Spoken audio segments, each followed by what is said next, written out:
La primera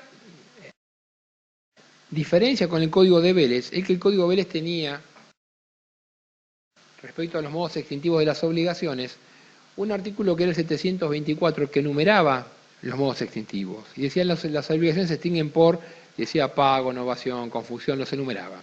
El Código Civil y Comercial no tiene una norma similar, no enumera, simplemente empieza a tratar cada uno de estos modos extintivos. Y como es lógico y de esperar, el primer modo extintivo que aborda es el pago. El pago lo define en el artículo 865, cuando dice que es el cumplimiento de la prestación que constituye el objeto de la obligación.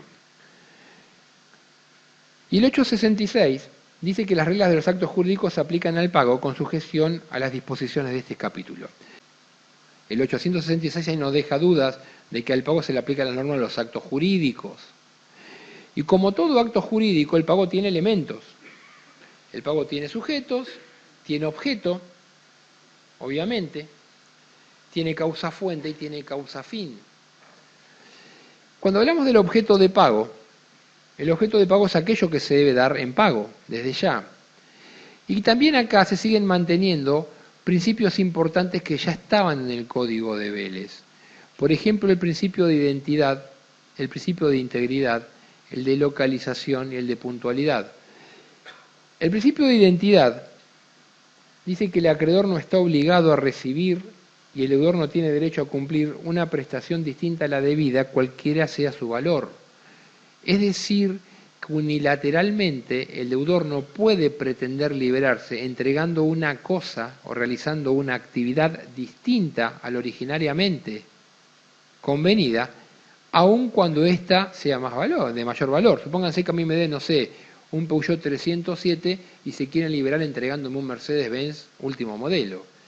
Entonces, yo puedo como acreedor decir, no, yo quiero el Peugeot 307. No va a ocurrir casi nunca, ¿no? Pero puede ocurrir que yo diga, es decir, o puedo decir, si estoy de acuerdo, cambiamos el objeto, lo acepto, pero ya no sería pago, sería dación en pago, quizás el modo extintivo, ya no sería pago porque se ha violado el principio de identidad. Pero puede ser que la motivación del acreedor sea otra. Yo puedo ser coleccionista de Peugeot y no me interesa el Mercedes-Benz. Entonces no puede imponérmelo el deudor la entrega de una cosa diferente, aun cuando ésta sea más valiosa. En esto hace hincapié el codificador. También se refiere al principio de integridad en el artículo 869, cuando se dice que el acreedor no está obligado a recibir pagos parciales, excepto disposición legal o convencional en contrario. Si la obligación es en parte líquida y en parte ilíquida, el deudor puede pagar la parte líquida. Es decir, esto también, cuando el pago es íntegro, no hay pagos parciales pactados, yo como acreedor, si no me vienen a pagar con la totalidad de la prestación, puedo rechazarlo, porque se está violando el principio de integridad. Esto también es fundamental. En cuanto a los sujetos, ¿quién puede pagar? El Código establece legitimación activa y dice que el deudor tiene derecho de pagar. Si hay varios deudores, el derecho de pagar de cada uno de ellos se rige por las disposiciones correspondientes a la categoría de la obligación. Y el 881 establece la ejecución de la prestación por parte de un tercero. Dice la prestación también puede ser ejecutada por un tercero, excepto que se hayan tenido en cuenta las condiciones especiales del deudor o hubiese oposición conjunta del acreedor y del deudor. Tercero interesado es la persona a quien el cumplimiento del deudor puede causar un menoscabo patrimonial y puede pagar contra la oposición individual o conjunta del acreedor y del deudor. A ver, obviamente que la legitimación activa de pago por excelencia es la del deudor, pero también se habla de tercero, y acá debemos distinguir entre el tercero interesado y el tercero no interesado. Ahí la norma define lo que es el tercero interesado. El tercero interesado es aquella persona que, si el deudor no cumple con la prestación a su cargo, puede sufrir un daño en un derecho que le es propio. El fiador podría ser considerado un tercero interesado respecto de la deuda del locatario, porque si no le cumple lo van a terminar ejecutando a él. Entonces tiene derecho de pagar también. Es decir, el tercero interesado puede imponer el pago. El tercero no interesado es aquel que no se encuentra en esta situación y solamente puede pagar, aunque el código no lo diga, pero sí lo venía diciendo la jurisprudencia, solo en caso de que el acreedor le acepte el pago, pero no puede imponérselo. Fíjense que no se puede pagar a través de un tercero cuando estamos ante obligaciones intuito persona, es decir, donde la calidad del deudor ha sido relevante y no se puede sustituir la persona del deudor, con lo cual lo tiene que pagar únicamente quien se ha comprometido a hacerlo. En esto no hay grandes cambios con respecto al código. ¿Quién puede recibir pagos? Obviamente el acreedor. Ahí el artículo determina una serie de personas también facultadas al orden del juez, al tercero indicado. El tercero indicado es aquella persona al cual el acreedor indica, por ejemplo, puede ser inmobiliaria, un tercero indicado, ¿no? Que quede autorizada a recibir el pago de los alquileres y a extender recibo. Obviamente yo no lo dije, pero están obviamente facultados los representantes legales y voluntarios de las partes. Esto desde ya. Bueno, dice quien posee título de crédito, el acreedor aparente, etc. Si hay cambio en materia de mora, vamos a ver los cambios más relevantes. En materia de mora, sí han habido cambios. ¿Por qué? Por lo siguiente. En el viejo código de Vélez, en el originario,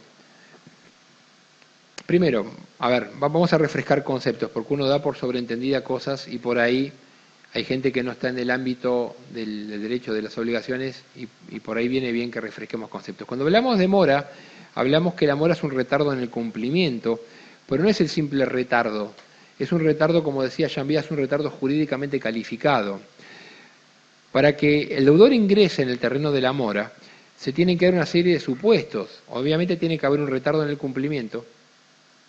Ese cumplimiento tiene que ser imputable al deudor y tiene que existir lo que se llama constitución en mora.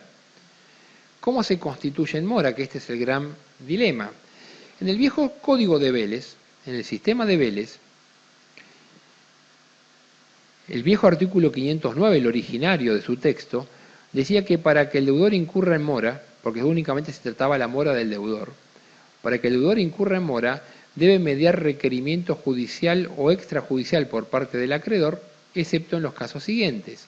Es decir, que Vélez ideó un sistema de mora ex persona, un sistema de mora con interpelación. ¿Está?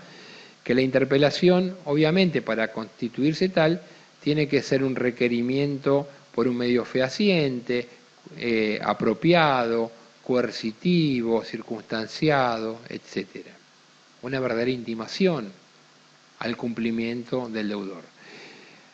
Cuando se modifica el Código Civil por la Ley 17711, también se modifica ese artículo 509 y no se estableció ninguna regla general, porque el Código en el 509, como estaba redactado en su último tramo, comenzaba diciendo que en las obligaciones a plazo, la mora se produce por su solo vencimiento. Es decir, cuando hay plazos comprometidos, la mora es ex re, automática. Pero después, si el plazo no estuviera expresamente convenido, pero surgiera tácitamente de la naturaleza de la obligación, entonces es necesario interpelar. Es decir, mora ex persona. Y después, si el plazo no estuviera fijado, habrá que pedirle al juez que lo fije en procedimiento sumario. Es decir, no había ninguna norma general. El Código Civil y Comercial, como ustedes ven en pantalla, estableció un principio general que es el de la mora automática. Dice mora del deudor, principio mora automática. Y habla de la mora del acreedor. La mora del deudor se produce por el solo transcurso del tiempo fijado para el cumplimiento de la obligación. Y acá se refiere a la mora del acreedor. El acreedor incurre en mora si el deudor le efectúa una oferta de pago de conformidad con el artículo 867 y se rehúsa injustificadamente a recibirlo. Porque esto también puede ocurrir. El acreedor tiene deberes, tiene el deber de buena fe, o sea, de percibir aquello que buena fe entendió, tiene el deber de cooperación y tiene el deber de aceptación del pago. Si el acreedor no le acepta el pago al deudor, empiezan a jugar el tema de los riesgos de la prestación. Imagínense quien tiene que traer, no sé, 1 tonelada de manzanas en el puerto. Y cuando va a entregarla, el acreedor no coopera, no lleva ningún medio para descargar, dónde descargar toda la mercadería. Y la mercadería queda ahí sin poder efectuar el pago. Y si la mercadería que es perecedera se empieza a echar a perder, ¿quién soporta esos riesgos? ¿Son del deudor o del acreedor? Entonces acá empieza a jugar esta historia de la mora del acreedor, donde el Código Civil y Comercial, con un criterio mayoritario en la doctrina, que en algunos autores lo discuten, dice que se incurre en mora cuando basta la oferta de pago por parte del deudor hacia el acreedor. El artículo 887 vuelve a referirse a la mora del deudor y dice que excepciones al principio de la mora automática. La regla de la mora automática no rige respecto de las obligaciones y ponen las excepciones, ¿no? Las sujetas a plazo tácito, si el plazo no está expresamente determinado, pero resulta tácitamente de naturaleza y circunstancias de la obligación, en la fecha que conforme a los usos y a la buena fe debe cumplirse. El otro día me preguntaban en un curso qué caso podría ser, y yo me imagino siempre la casa de los regalos de bodas, ¿no? Donde nadie va con los regalos el día de la boda. O sea, compran una casa de regalos, después la casa de regalos se los entregará a los novios. ¿Cuándo? ¿Al lunes siguiente de la boda? No, los novios se fueron de luna de miel. Y cuando vuelven los novios quieren tener todo en la casa. Pero cuando llaman a la casa de regalos le empiezan a decir, no, falta tal vajilla, la batería de cocina está faltando. Bueno, ¿cuándo es el plazo? Se supone que si son regalos de bodas tiene que ser en una fecha cercana a la boda, no 5 años de casado. Entonces, esto es un poco cómo se genera entonces la obligación del deudor. Cuando se establece un plazo hay que interpelar para que incurra en mora y darle un plazo de cumplimiento que tiene que ser razonable. ¿Se entiende? Es decir, estas son circunstancias que va estableciendo el legislador en estos artículos con relación a la mora. Hay un instituto nuevo, paso un poco, que quiero ver con ustedes. Bueno, tiene un artículo 888 que es consecuencia de lo que veníamos viendo antes, que dice, para eximirse de las consecuencias jurídicas derivadas de la mora, el deudor debe probar que no le es imputable cualquiera sea el lugar de pago de la obligación. Imagínense el escultor que no entrega la escultura en plazo. Dice, bueno, incurrió en mora, pero después viene el deudor y dice, mire, yo no entregué la escultura porque estuve internado en un sanatorio, me hicieron 2 bypass, estuve internado, tengo prohibición de trabajar. Si alega esto y puede probarlo, esto va a demostrar que el retardo no le es imputable. Entonces un juez puede eximirlo de los efectos de la mora. A esto se refiere un poco el artículo. Hablamos de imputación de pago también acá. En esto se refiere, el código ha logrado simplificar el tema de la imputación de pago. El código Abeles tenía como 7 o 8 artículos referidos a la imputación de pago. Ahora tenemos un solo artículo que reúne todo, donde se dice que si las obligaciones para con un solo acreedor tienen por objeto prestaciones de la misma naturaleza, el deudor tiene la facultad de declarar el tiempo de pago, ¿no? Hacer el pago por cuál de ellas debe entenderse. La elección debe recaer sobre deuda líquida y de plazo vencido. Si se deuda capital e intereses, el pago no puede imputarse a la deuda principal sin consentimiento del acreedor. Esto venía diciendo el Código de Vélez. Ustedes ven ahí que yo subrayé de plazo vencido, lo hice adrede, porque me parece que esto debería corregirse. El deudor no debería, por qué no poder pagar deudas que no sean de plazo vencido, porque el plazo es un derecho exclusivo del deudor en la actual redacción del Código, con lo cual si el deudor renuncia al plazo, tranquilamente podría hacerlo. Esto se tomó la misma directiva que tiene el Código Civil de Vélez, pero con esta modificación del beneficiario del plazo me parece que esto queda un poco a contramano, pero bueno, es una directiva que tenemos y que quizás con el tiempo se subsana. Pago por consignación. Ustedes dicen pago por consignación judicial, ven ahí. Y uno pregunta, ¿y qué otra consignación tenemos? Si la consignación es judicial. Entonces tenemos casos en que procede. ¿Cuándo procede la consignación judicial? Dice, el pago por consignación procede cuando el acreedor fue constituido en mora, cuando existe incertidumbre sobre la persona del deudor, o el deudor no puede realizar un pago seguro y válido por causa que no le es imputable. El 905 dice que obviamente el pago por consignación está sujeto a los mismos requisitos del pago, es decir, que debe respetar la integridad, la identidad, la localización, la puntualidad, etc. No hay ningún problema hasta acá. Pero aparece un nuevo instituto, que es el de la consignación extrajudicial. Es un mecanismo que se establece. Vamos a leer 2 primeros artículos y después lo discutimos. Dice, sin perjuicio de las disposiciones del parágrafo primero, es decir, las que se refieren a la consignación judicial, el deudor de una suma de dinero, hablamos de pesos, porque si son dólares son cantidades de cosas. ¿O no? Bueno. Puede optar por el trámite de la consignación extrajudicial. A tal fin, debe depositar la suma adeudada ante un escribano de registro, a nombre y a disposición del acreedor, cumpliendo los siguientes recaudos. A. Notificar previamente al acreedor en forma fehaciente del día, la hora y el lugar en que será efectuado el depósito. B. Efectuar el depósito de la suma debida, con más los intereses devengados, hasta el día del depósito. Este depósito debe ser notificado fehacientemente al acreedor por el escribano dentro de las 48 horas hábiles de realizado. Si es imposible practicar la notificación, el deudor debe consignar judicialmente. El 911, y ahora discutimos, dice que una vez notificado el depósito, dentro del 5.º día hábil de notificado, el acreedor tiene derecho a aceptar el procedimiento y retirar el depósito, estando a cargo del deudor el pago de los gastos y honorarios del escribano.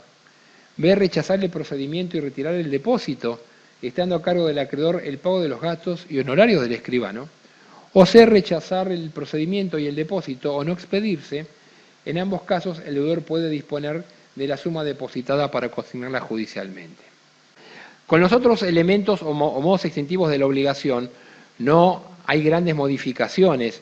Sí se ha modificado, por ejemplo, voy a pasar un poco porque se define la compensación, no hay cambio en la compensación.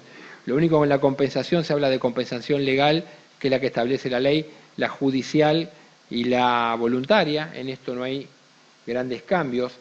Sí, la confusión, por ejemplo, que es cuando se reúne una misma persona la calidad de acreedor y deudor, se ha reducido a solamente 2 artículos. En esto también hay un avance. En materia de novación se ha cambiado la definición, porque el artículo 801 del Código de Vélez establecía que la novación era la transformación de una obligación en otra, y esto había sido duramente criticado, porque decía que no se transformaba una obligación, sino que lo que se producía era que se extinguía una obligación primitiva para dar nacimiento a una nueva que era totalmente incompatible con la anterior.